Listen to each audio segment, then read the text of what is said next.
session. Today we have again a special guest in the stream. You can already see his background DEFCON flag.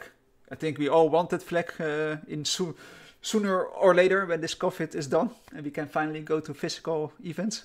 But yeah, it's the only one NahamSec. So yeah, say hi to each other. Hi, how's it going, everyone? And today we are going to I will ask some questions. Then we have the questions of shame, as you probably know, and then at the end you guys can also ask him questions if you want. So yeah, let me go to the first question. Yeah, if you remember, when was your first hack? If you remember your first hack.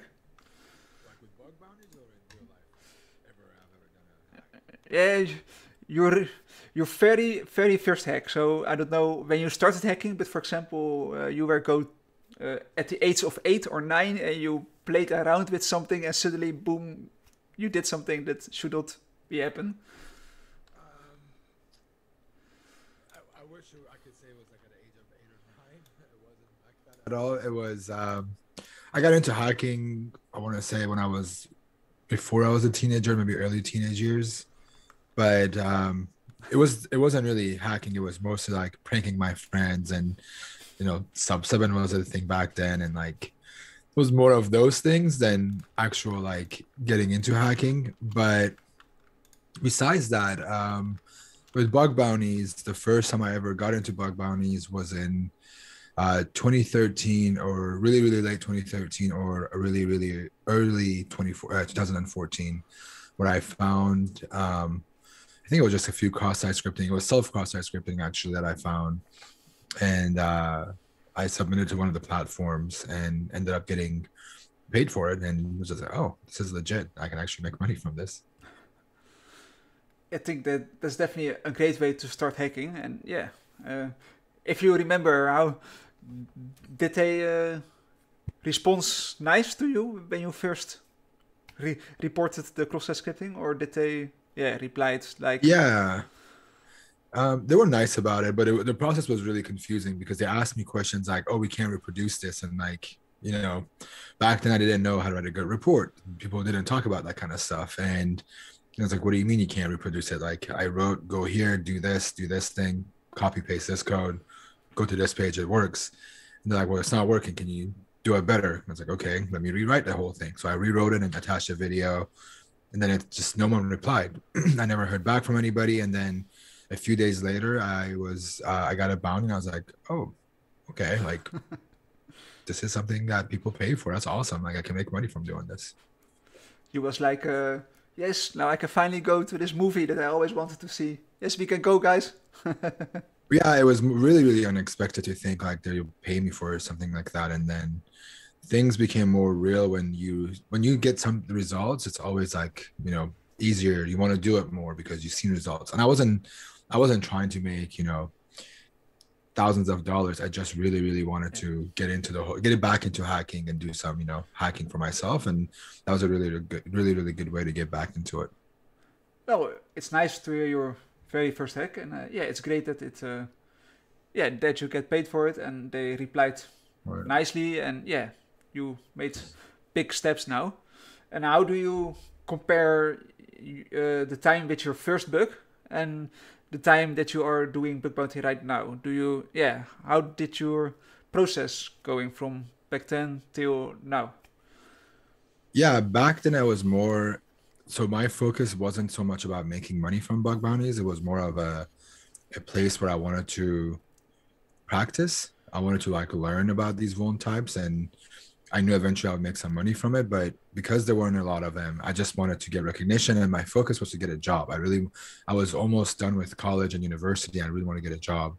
So I just did it to put it on my resume. And then when I actually made money from it is when I was just like, okay, like I had a really like, being 20 something years old and getting a big bounty back then, being in college and not having a lot of money, that was just like, oh my God, this is so much.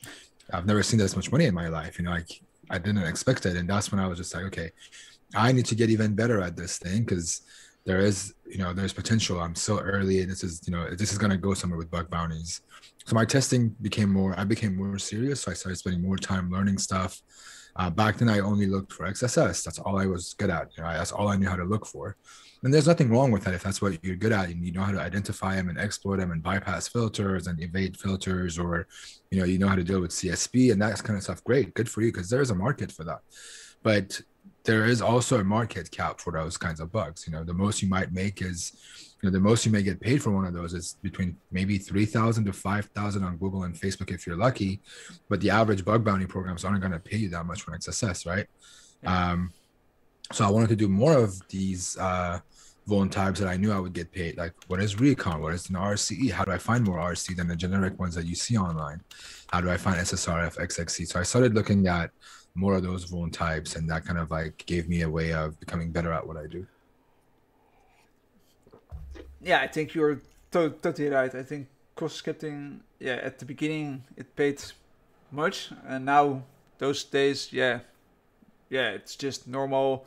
Everyone goes directly for cross-scripting when they have a new target. Yeah, you really need to be fast if you want to submit cross-scripting, or else, you are just too late.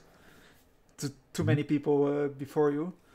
I don't know if you want to say this live on stream, so if you don't want, please say no. If you, what was your highest bug bounty that you know?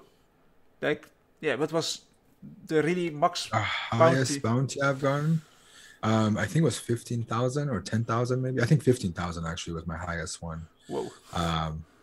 And that was for, there was a few of them that I've had at 15K, but one of them was for a blind XSS and a really, really bad internal application that could have turned into RCEs, because it wasn't just, it was XSS, but then we realized I could have also forced people to execute arbitrary code.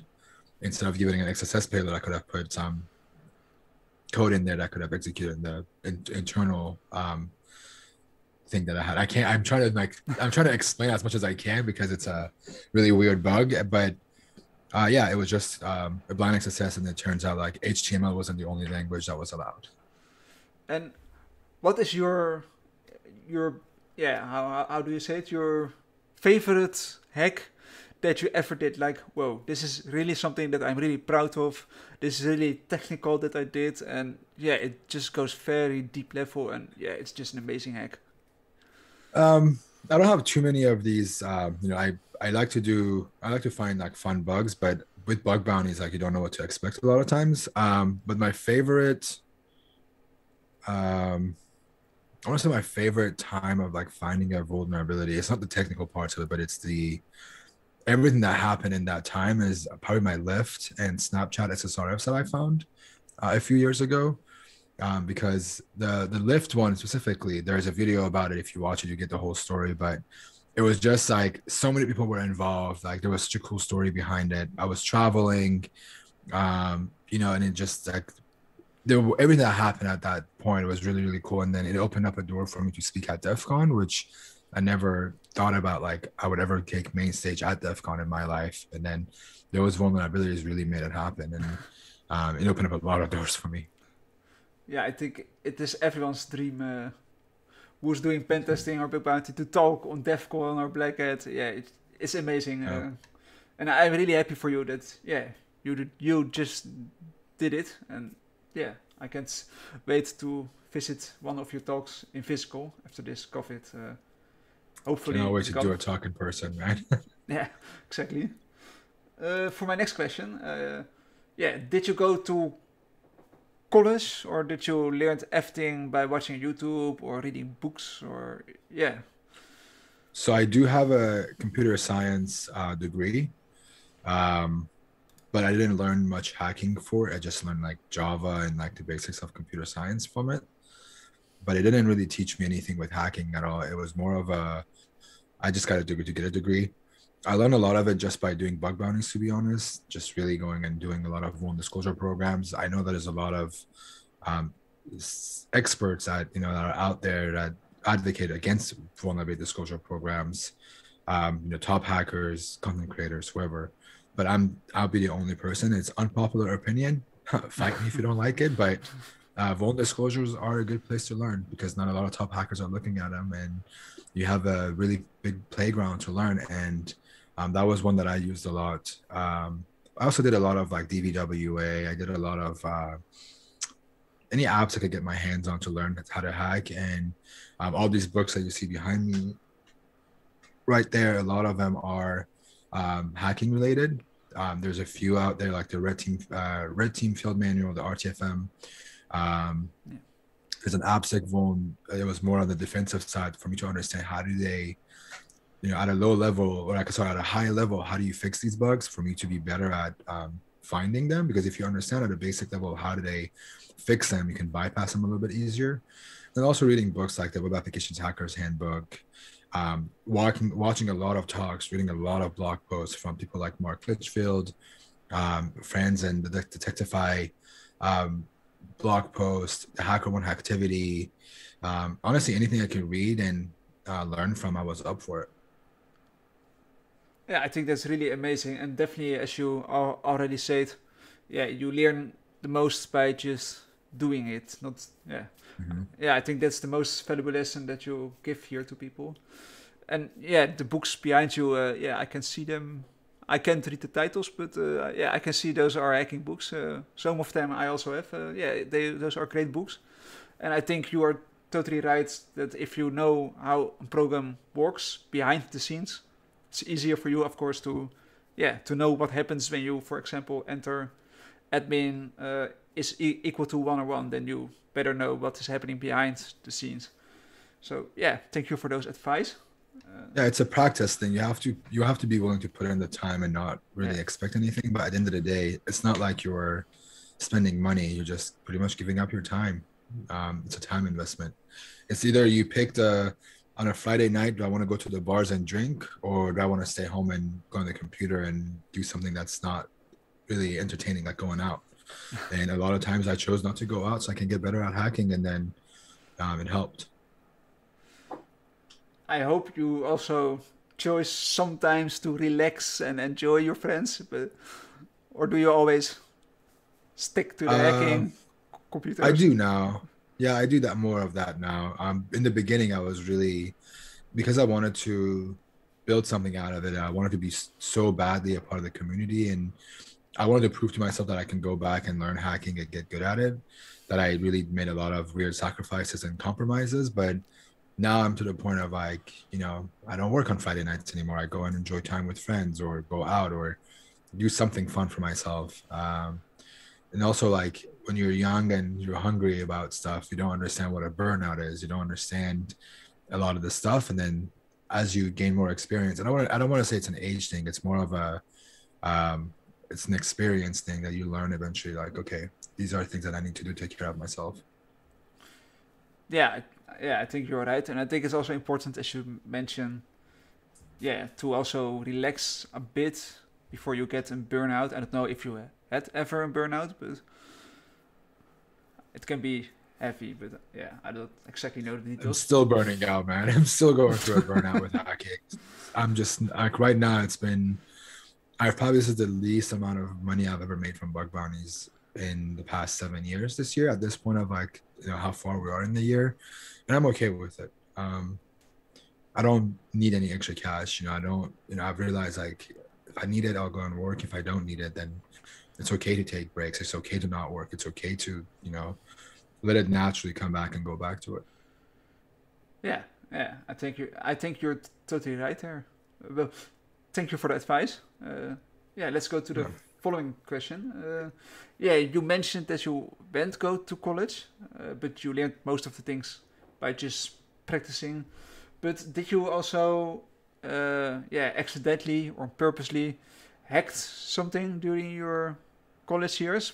For example, in the IT classes, you were playing with the PowerShell or CMD and hacked your neighbor, perhaps, or something. I don't know. No, not that I can think of. I mess with a lot of my like friends all the time, but nothing that like, not at school. I was very, I didn't want to get in trouble with hacking just because it always was like a bad thing to do hacking already. It was bad enough, and I really didn't want to get in trouble. So I did bug bounties as much as I could. That was my way of like making sure I stay out of trouble, is to find these bug bounty programs and these VDPs and go after them. It was a lot easier. It's less stressful. You don't have to look over your shoulder or anything like that. I think it's a smart choice to stay out of trouble. Stick to the bug bounty. Yeah. I had a hacking class that I took, which was like, you know, really intro to like Kali Linux and Metasploit, and that was kind of helpful. We had like a red team versus blue team. It wasn't even like that exciting at all, to be honest. Like it was nearly not as real as a red team or a blue team, but they tried to put something together, and like I did those and I participated in those, which was helpful. You get to network and learn from other people, but yeah, I tried to not do anything illegal as much as I could.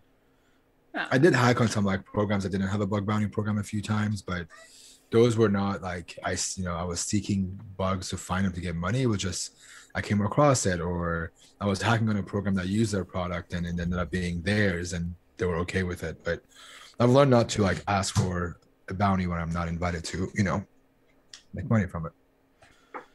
Yeah, I think that's nice. Yeah, that's a nice attitude that you have. Well, thank you for answering the question. Let me go to the following question. Yeah, at which age did you knew, okay, now I want to go to join the Infosec board, because now I think I love the Infosec board. Yeah. So at which age or what time, yeah, did you change your mind or knew, okay, Infosec is my board, I want to join it? I was about 20, 25, 26, maybe. No, maybe more. 24, 25, I think I want to say is when it was. It's just literally when I discovered bug bounties. I never knew there's going to be, you know, when you're younger and you know hacking, you don't know, like, if you're not educated enough to understand like where you can go to get a job. You just, you know, you don't do it anymore. It's just a hobby. But when I heard like bug bounties are a thing, I realized that I'm good at it. It's something that I could do. This is something I could make a career out of. Is when I realized that I need to put the work in, and it's going to be worth it one day. And I got a engineering job, and I realized that wasn't for me. I like to do more hacking stuff, and I wanted to be a part of the bug bounty community. Is when I decided to go back into the bug bounty community and work with HackerOne. Yeah, I think that's really great, and yeah, I think you don't need to regret your choice, because yeah, you are doing really great now. So yeah, keep it going. Yeah, it's a learning process. You learn every day, and you get to make it work. Yeah, that's my part of loving this community. Everybody is so nice for each other. We are all here to help each other. Yeah, I never saw this kind of nice community somewhere else. I think Infosec really stands out because of the community and helping each other. And yeah, I hope that it will stay this way in the future. But yeah, I don't think it will change. Yeah, so for the next question, when did you, yeah, it's similar to the third question, and you already answered it kindly of, at which age did you knew, okay, now I want to fully focus on bug bounty, or yeah, this is my thing, bug bounty. Yeah, it's. I was I want to say I was like 25 or 26, where I actually got a I've talked about this a number of times too. I received a pretty large bounty. I think it was like 9,000. It was $3,000 bugs, I think, that got paid in the same day. Back then they were paying 3,000 for SQL injections, which is fine. It was, you know, at that time it wasn't bad at all. And getting those bounties is when I was like, okay, like this is legit. I just made $9,000 in one day. I bought a car with a large portion of it. I used it to buy a used car for myself, because I always wanted to buy a car. And then I was like, okay, like if I could make $9,000 in a day, or in a month of work, how much money can I make in a year if I do the same amount of work every day? And that turned out to be a metric shit ton of money at some point. And you know, it became a different story when I spent a lot of time on it. Yeah, it's really funny to hear you just paid $9,000, and yeah, you just out of nowhere, yeah, let's buy a car. Yeah, here you have it. Yeah, I have a nice car. I think that's the dream of every bug bounty here who's watching. Yeah, most people. Yeah, yeah, it's nice you did it, and yeah, I think more bug bounties are waiting for you. But yeah, for my next question, how long did it take you before you were at the level of, okay, now I can look for, yeah, more advanced bug bounties instead of just only cross-site scripting, as you mentioned, or the low-hanging fruit. How long did it take you? It took me a good year at least. I never wanted to like rush and learn everything. I really took my time. Like I wasn't in a rush to go somewhere. Like it wasn't so much of like I knew what my end goal was and I just wanted to get there eventually. But it took me a good year until like I realized like I could do better and like I took it more seriously. The first year was like a very, very big learning curve and I still wasn't sure what to do and where to go with it. And then the more and more the community grew, it helped me grow as an individual and doing more in it too. Well, thank you for answering that question. And yeah, I think it's a nice journey that you have behind you. And yeah, there's still a journey waiting for you. So there, as you said, there's always something to learn. You never can learn too much. Yeah. Do you have any tips or advice for the people who are watching, perhaps, who also want to join Bug Bounty? Yeah, can you give any recommendations for books or courses they can watch, or reading papers or something? I'm not gonna advertise any courses. That's not what I'm here for, but there are a ton of good resources out there. There are a ton of free resources. It doesn't require to spend money to learn bug bounties. That's coming from someone that does the teaching on the side for profit, but I'm telling you, like, you don't have to purchase those. You can go and learn those from places like HackerOne. The Websec Academy is a good one. If you want to spend some money, TryHack is a great place to learn. I've heard great things about Hack the Box. I can't vouch for them because I haven't used it as much, but I've heard good stuff. I prefer TryHack personally because of my relationship with them, but they're both great. Pentesting Lab, I've heard good stuff. I've used a little bit of it. I recommend, if you have some money, it's an investment in yourself, and they're not super expensive either. But start with the free stuff. Go read the OWASP top 10 guides. Go look at the Hacker 101 stuff. Go look at those things.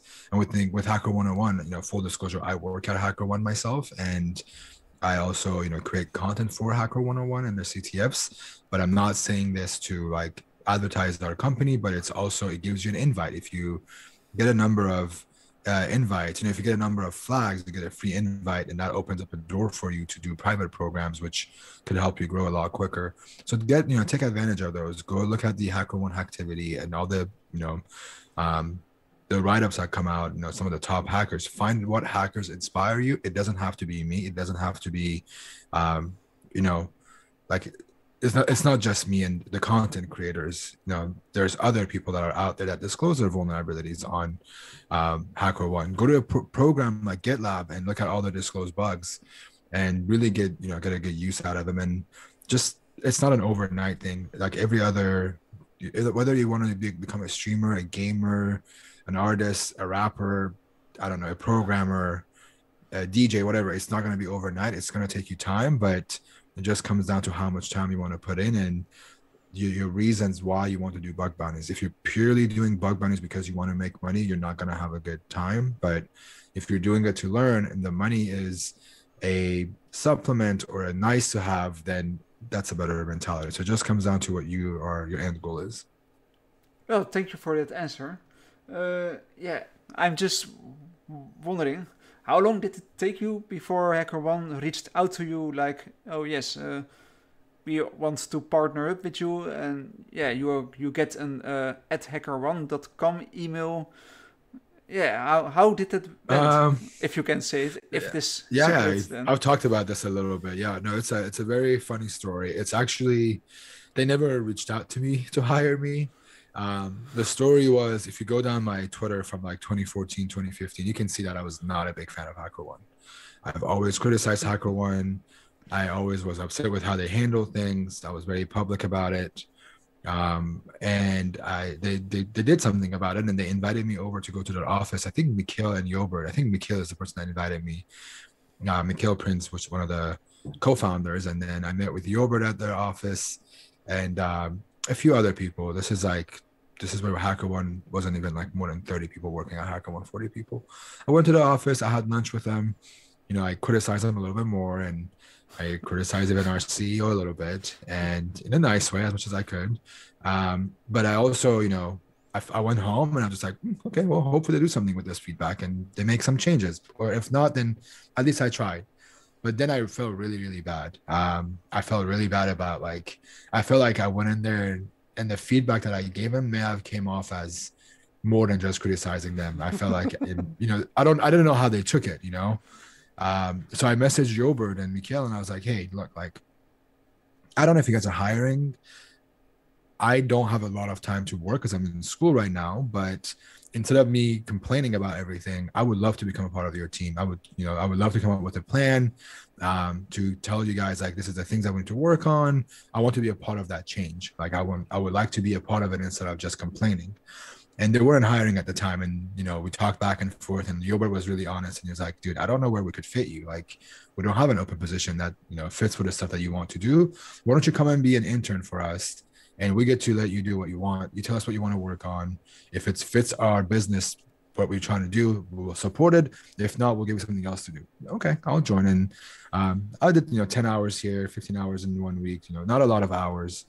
And then we made some really good progress. And when I graduated college, I told them okay, I'm free now. What do you guys want? Do you guys like what we have done so far? With the limited hours that I had, and if so, can I come on board full time and we could do this forever, not forever, but for a longer term, or we'll see where it goes. And I have been there since.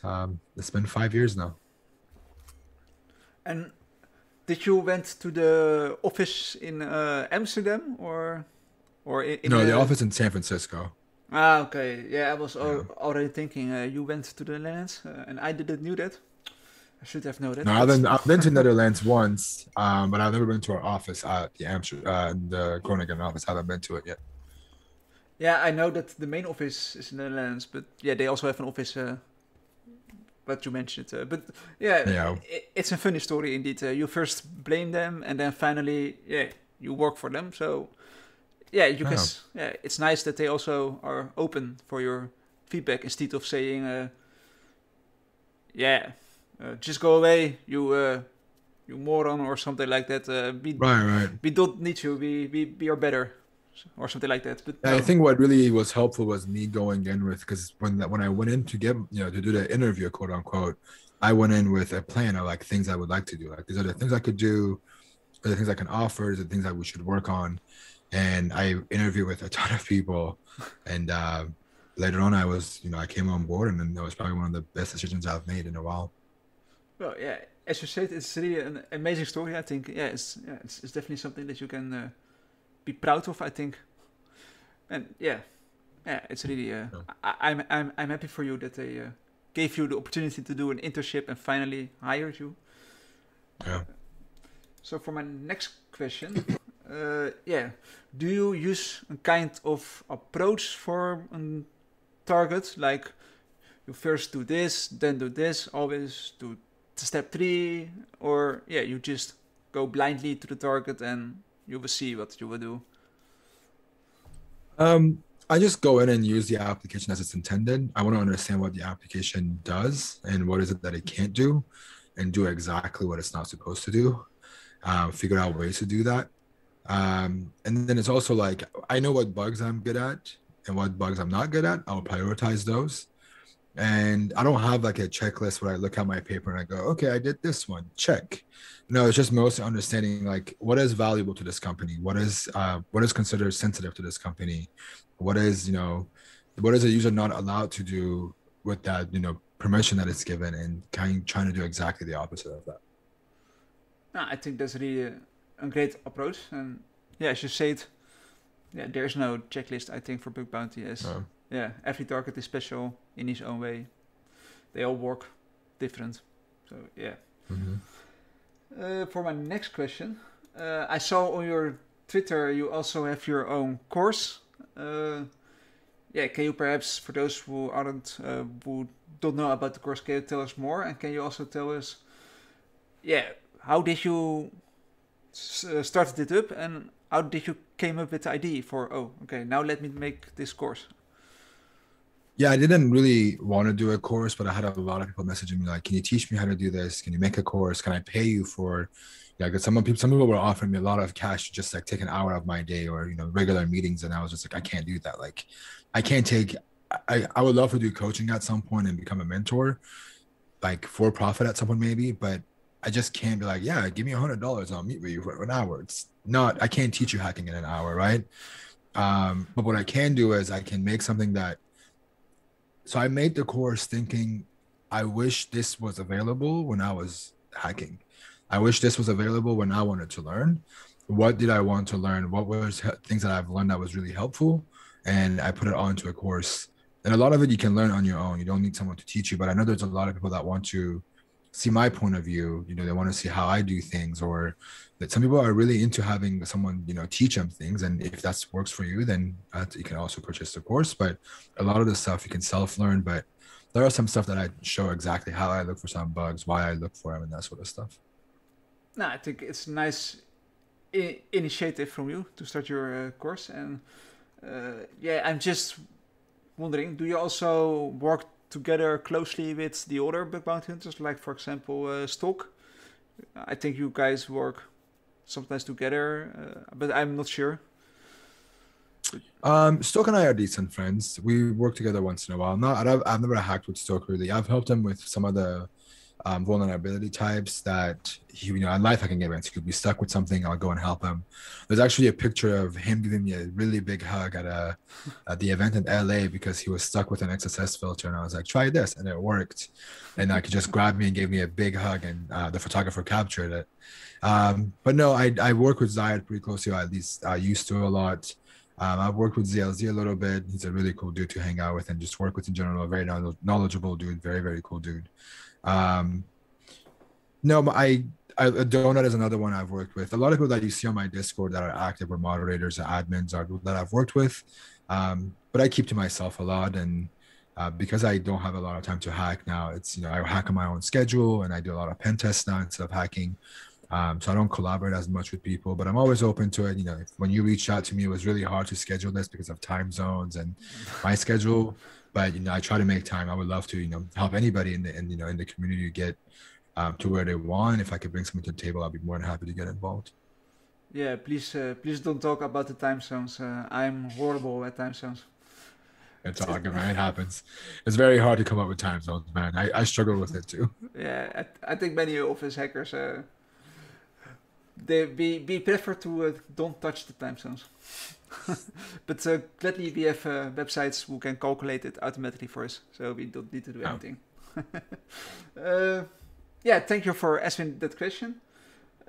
Yeah, for my next question, yeah, how did you came up with the different topics that you are explaining in your course? I think it requires a lot of preparation, and yeah, you need to think carefully for the topics. Like, are those topics even good? And yeah, I can imagine you spend like 40 hours on thinking of the topics, and then you still need to make all the content. But I'm not sure. I don't know. A lot of time. I worked on the course for about 2.5 months just recording it, because I'm trying to explain technical stuff while sharing my experience, looking into the camera and typing at the same time. So it was really challenging. But I came up with the topics, mostly things that I think is valuable, things that I would have wanted to learn. And then also things like, what are some things that hackers ask questions about that I can help answer those? Whatever whatever bug types that I found with bug bounties, whatever I'm good at, I try to explain. So some of the chapters you can see, I spend a lot more time on teaching them. Some of them are not as much because I'm not really comfortable at it myself, or I don't think like it's really it's not common anymore. But I try to teach the OWASP top 10s, like there's one of the things I'm going after, things that I'm really good at, and things that I know people could still find vulnerabilities like that on these bug bounty platforms. Oh, thank you for answering that question. And do you also thinking about making a second course perhaps, or are you what are your ideas for the future? That is top secret. Oh No, no. I have some stuff. No, I'm kidding. I have some stuff planned. I want to update the course first because there's some stuff that's missing that I promise to put out there more. I'm doing some stuff. I'm revamping my YouTube channel. That's kind of why I haven't been posting much. I'm also trying to focus on my mental health a little bit. When it comes down to making content, it puts a lot of pressure on you. Not so much because people, some people aren't as nice, but a lot of people are. There's a vast majority that are super nice to me, but also like I want to do my best. I want to make sure I'm teaching things that are valuable and not just making content to make content. Um, so I'm trying to make some stuff while I'm still working on my course. I've been a big advocate of education should be free, and I'm still going to spend time on my free content, but it's just more of a finding the right balance and the right topics. But there may be a new course, there may not be a new course. I don't know yet. The future will surprise us. We will find out soon enough. Well, thank you for answering that question. Let me go to the following one. I don't know if you have any certifications, but if you do have any certifications, what was your first one? And yeah, I don't have any certificates at all, actually. Planning to do, perhaps? Maybe get my OSCP at one point just to say I did it. I don't believe in a formal education. I barely graduated from college. College was good enough for me. I did it. I'm done. I don't like education. I mean, it's not that I don't like learning things. It's just I don't believe that I need to have a shiny piece of paper that proves that I've done things. I've done a lot of the OSCP labs. Like I've done a lot of the try hack me OSCP routes, but it's just I don't know if I have the energy to dedicate 12 hours to the OSCP test. That's a ridiculous amount of hours.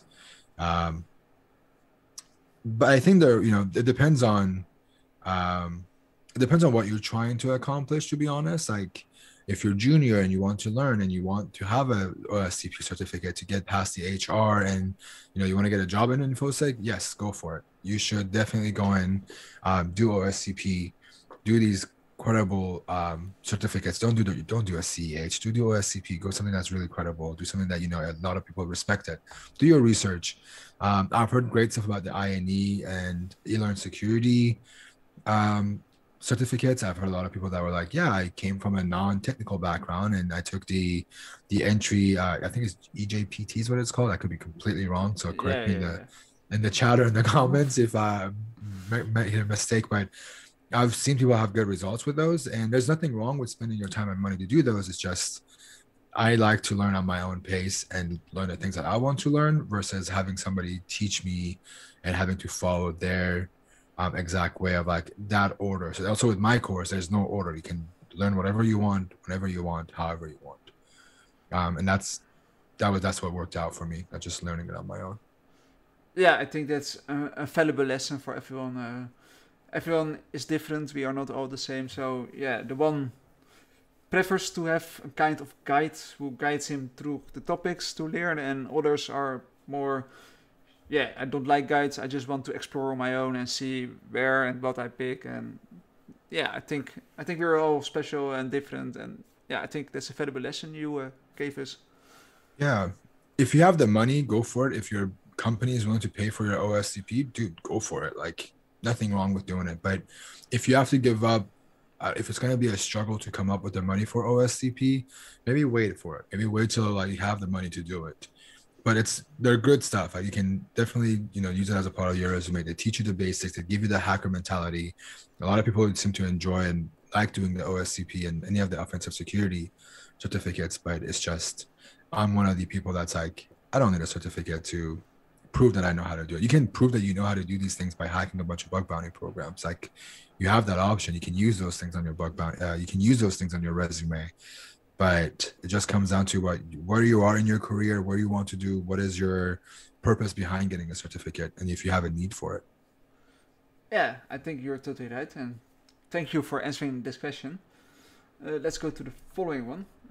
The follow-up question was about the journey, but let's skip this one. Let's go to the following one. Okay. How do you manage your time right now between work, streaming, bug bounty? I don't know if you have any hobbies besides computers and hacking, perhaps going to the gym or walking or bicycle, I don't know. But how do you manage your time? I work from 9 to usually 5, like 4:30, 5 o'clock is when I usually try to get off of my daytime job. I take an hour to do something fun for myself, whether it's to like drive somewhere to get food, drive somewhere that's not my office and my house. Even if it's like just go around the block. Sometimes I like to go running or like walk my dog. Like I try to walk in the mornings at least sometimes, most cases at least.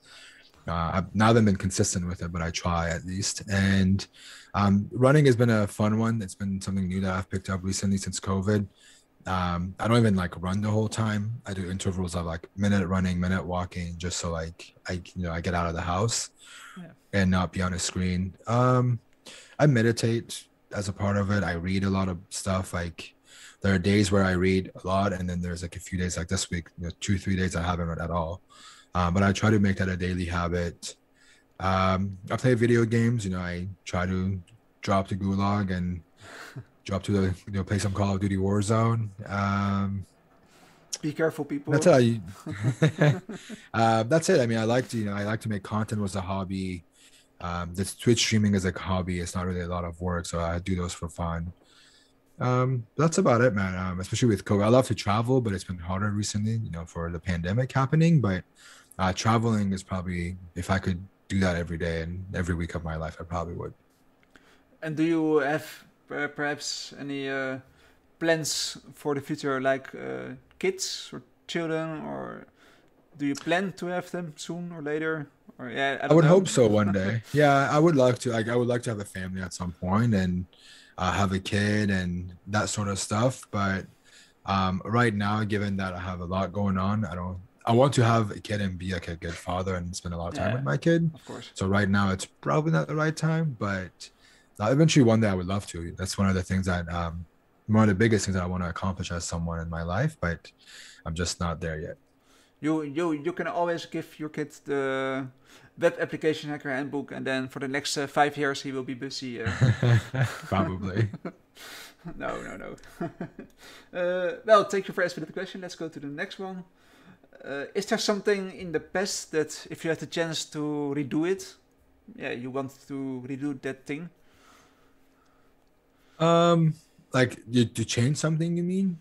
Yeah, something you accidentally did horrible, or some choice you made that you think, if I can go back in time, I would choose pet B, for example. Yeah, I wish I was more educated about how much work goes into bug bounties to make them happen, to understand like there's this misconception. People think like people that are running these bug bounty programs, triagers, security engineers, are doing things on purpose, or like it's personal.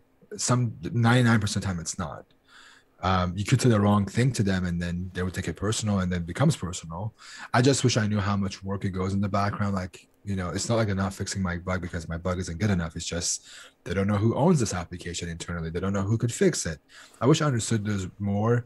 But I did have a lot of, I had a lot of people that helped me out throughout, that process, and becoming a part of the platform and running a bug bounty program at my other job really brought the whole perspective of like, holy crap, like there's a lot of work that goes into this thing, dude. Like it's not easy. It's not as easy as you think.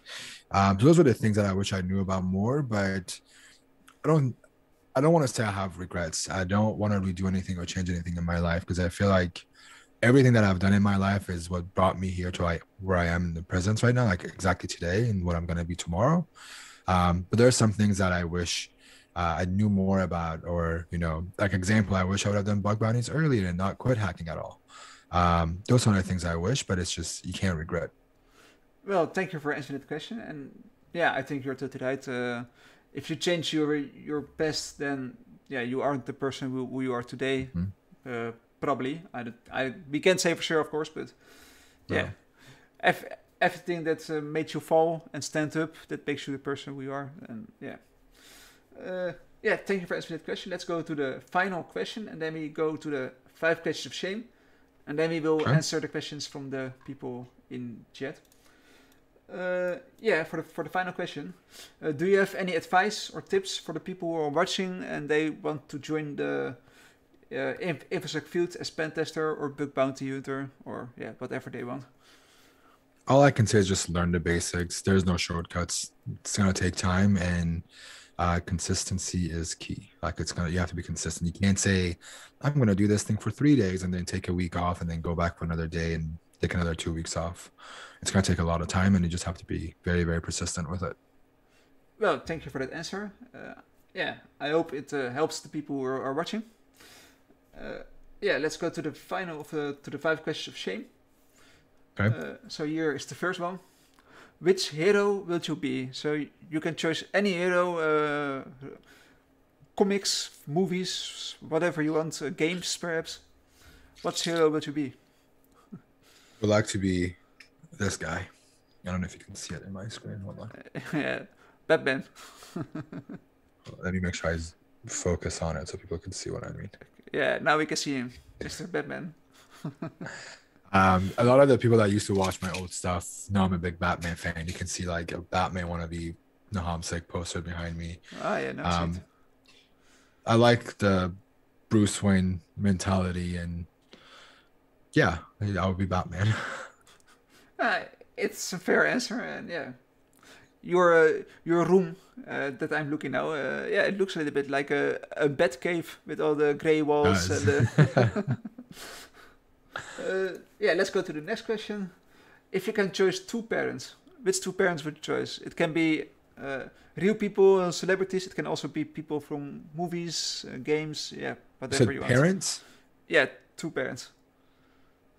Like I could have imagining mom and dad from a TV show or celebrity. Yeah, it's your own choice, so you can choose anything. I had a really bad joke to say about Batman, but I'm not gonna go with the Batman joke.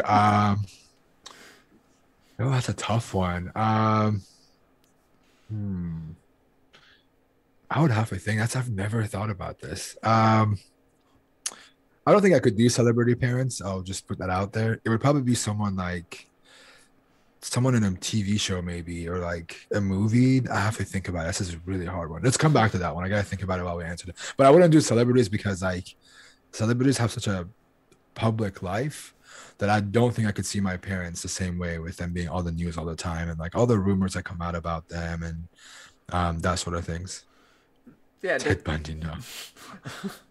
that makes sense. Let's come back to this question at the last. So let's go to the following one.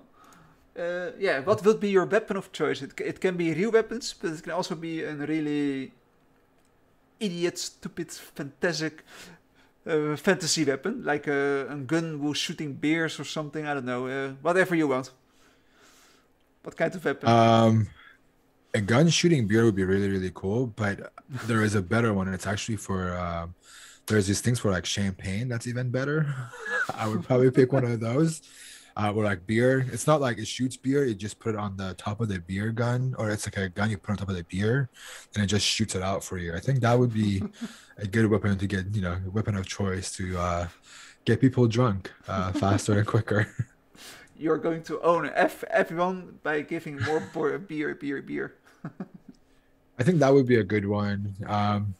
I'm not really big on guns, so it would be something more like maybe a sword or something, like the Halo sword, if you know the old school Halo sword. That would be really, really cool. We all love the purple sword of a laser sword. Purple laser. Those would be fun. Yeah, it's fun when you slash your friend and he's going crazy, like, dude, do not slash me. Yeah, great times. Let's go to the following question. In a game of scissor, paper, and rock, what will be your first choice? Scissor. So I had to do it to see what I would do. You are one of the first, or not the first, but there are not many people who chose scissor. So yeah, I think rock is the most common one. Yeah, rock, always rock. I always lose. That's why I was like, wait, what would I usually do naturally? And I was like, it's a bad choice, but that's what I would go for. Well, at least you're special with scissor. Many people chose rock, and rock is boring. Okay, let's go to the final question, but we have still the second question. What will be your ultimate hacker name? So you are the first person on Earth who can register a hacker name. There are no hacker names chosen yet. So yeah, you are free to choose. I would probably do some like Mortal Kombat themed name because I feel like those names are so cool. But I don't know, like Sub-Zero would be a good hacker name, or like I don't know. So like coming up with my name for NahamSec was doesn't mean anything. I've never talked about what it means. There's no real meaning behind it. I just had a hard time coming up with a name anyways. So I don't think I'll be very I don't think my name would be very unique. I'll probably just think of like some, sci-fi movie or something that I liked, or a superhero, and make that my hacker name. Perhaps you can choose Mr. Bane from Batman. Ooh, Bane is a really good one. The Joker would be a good one. Bane would be a good one. The Riddler would be a good one. Yeah, I think Batman theme would be a really good one. Yeah, so let's say Mr. Bane.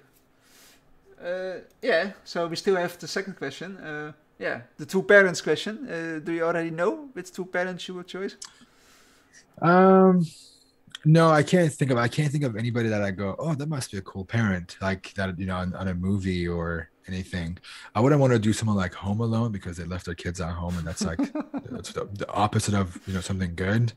Trying to think of. Perhaps you could choose Mr. Bane as your dad, and I don't know about that, man. I don't know about that.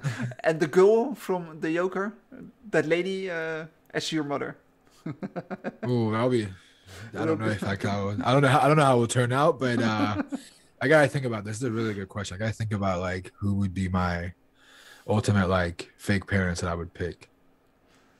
I think someone that does like really good business. Like I feel like a business person would be really good to like teach something. I wouldn't do someone like Gary V. I think he's just too much. But I think someone like Mark Cuban, for example, Catwoman. Like Mark Cuban, I think is a really smart dude. He'd be good as like learning something from him as a father figure. But I don't know the answer. That'd be really hard to come up with one. I like my parents, so I'll keep mine for now. That is the most fair answer I think you can say. Yeah, let's go to the questions from the people. So if the people who are watching right now have questions, you can ask them now. I am reading the chat. I saw some questions. Yeah, here I have one.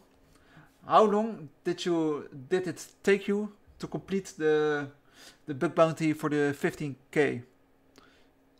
That's not something I can count. I can't say it took me 2 days because it's not like it took me 3 years to learn how to hack, to spend 2 days to find those bugs. So I can't give a number to that. It's not a fair assessment to it, but it took me a few years to get to the level of at least getting, big bounties. Well, thank you for answering the question. Yeah, let's go to the following one. Let me see. Here, I have one. Someone is asking, what is your point of view about PortSpeakers Web Academy? How do you see it? How do you see that? It's a really good resource. I would definitely say take advantage of it. They have some really good stuff, but learn from them and then take those and actually do something with it. Because a lot of people I feel like learn and they don't do the next step. But I think they're really good resources and they're free. Why wouldn't you want to use them? Well, thank you for answering the question. I hope it answers his question. I have another question. Do you like pen testing more than bug bounties nowadays? I'm getting more pen testing than bug bounties just because there's more demand for it. It's nice to do pen tests, not worrying about am I going to make money or not. I don't have a preference really. I like hacking in general, but pen testing recently has been just more fun because it's guaranteed and I could take my time with some stuff and like I can learn something new. I can do with bug bounties too, but I'm learning something new to exploit. I'm getting paid to learn it. But at the end of the day, if it comes down to like the money aspect of it, which a lot of people are interested in, you make more with bug bounties. So it's like investing and gambling my time to make more money, which happens most of the time, versus pen testing. I like to do both. I don't really have a strong preference of one or the other. Well, thank you for that clear answer. The next question is, what are your thoughts, ideas about the new EC console course? I have nothing to contribute to that question because I've never seen their courses, so I can't really make a comment and say it's a good or bad one because I've never done the test or to see the material, but I've heard good stuff about EC Council, so I can't really say anything negative, but I'm not the right person to talk about that. Well, thank you for answering the question. I have another question. Someone is asking if you are planning to perhaps gather more hackers and do a kind of charity hacking thing. I know that in the Discord chat that you and I are part of, they discussed this kind of thing already, but perhaps you can tell the people more. I don't know if I would partner with that specific group. There are a lot of stuff that happened in that conversation that I'm not happy about. I don't like the approach of what happened. I do regularly raise money for different charities. I've raised money for YSIS. I think just this past few months, I've raised $5,000-6,000 for YSIS, which was amazing. I raised $50,000 for the Leukemia and Lymphoma Society, LLS, last year around this time. And I regularly donate to underrepresented groups. I don't need to team up with other people, but it'd be cool to have people hack and donate to charity. Just intentions are what I'm you don't need to do charity to brag about it. And a lot of people don't know that I raised $50,000 for LLS. A lot of people don't know that we raised $5,000-6,000 for YSIS. And I don't do those to get recognition, but when you put it out there, it's just defeats the purpose of doing good. And I don't want people to clap for me that I raised money or anything like that. So I do it on my own time and on my own term. And I try to regularly donate to a lot of these groups as much as I can. Well, thank you for answering that question. And yeah, I think you're right. You are already doing a lot of charity, as I see the tweets from you many times. And yeah, I think you really should keep going with that. I think it's a great idea, great, as you said, $3,000, $5,000. Yeah, that's amazing. I think they are really happy with you. Your goal, your target. I see one more question has popped up. Which type of pen test are you doing the most? So, for example, internal, white box, black box, web penetration, web testing, infrastructure, mobile, cloud. I'm doing a lot of web ones. There are some of them are internal, some are white box, some are black box. It's all mostly web though. Like sometimes I have a login, sometimes I don't have the right privileges. Sometimes I can't do a particular setup, but it's mostly web. I don't do anything outside of web. And it's been really, really fun. Thank you for answering that question. I hope it answers BitSec's question. I think we are out of questions. Oh wait, someone asked just a question. Any tip for when you come across large JavaScript files for a single page application? Depends on your knowledge of JavaScript. If you understand JavaScript, then just read it and figure out why it's such a large thing. And dig into some of those endpoints. If there is any other endpoints or anything that could give you a lead, invest some time into looking at it. It all depends. It's not, I can't say this is the way to do everything. It's just you have to spend time to gain experience and then rely on your experience on what to do. For me personally, I just look at what's in there. If it points to another website, it points to other subdomains or other endpoints, and I'll dig into it a little bit more. So it just depends on the instance. Well, thank you for answering that question. I hope it answered his question. For the people who are watching, if you have any questions, then it's now the time for ask them. If you have any, let's give them 1 minute to perhaps write down their questions if they have, and else, I think we are at the end so far. Yeah, if nothing comes up, if people send me, I try to reply to many people as I can. But if you send me a real question of specific thing of how do I do this, I'll be more than happy to answer them on Twitter. A lot of times I just get people asking me how do I do bug bounty, and I'm like, I've answered this question like a million times. But if you send me like a specific question about something, I'll be more than happy to get back to people on Twitter or whatever other social media platform you decide to contact me. Yeah, so if you have, if perhaps any question is popping up after the stream, or you wake up tomorrow morning and you think, hey, wait, I totally forgot to ask this, then you can reach out on him on Twitter, whatever social media you prefer. He has it. And I think we are at the end of the stream, so I want to thank you, NahamSec, Thanks, man. to give me the opportunity to talk with you, to finally find a time. As with the time zones, as you said, it is it's crazy with the time zones, but we figure it out. Thank you, man. We hacked the time zones. I appreciate it. Thanks for having me, and I hope you have a good weekend, and hopefully we'll do more of these soon. Oh, I see one more question. I don't know if you need to go now or...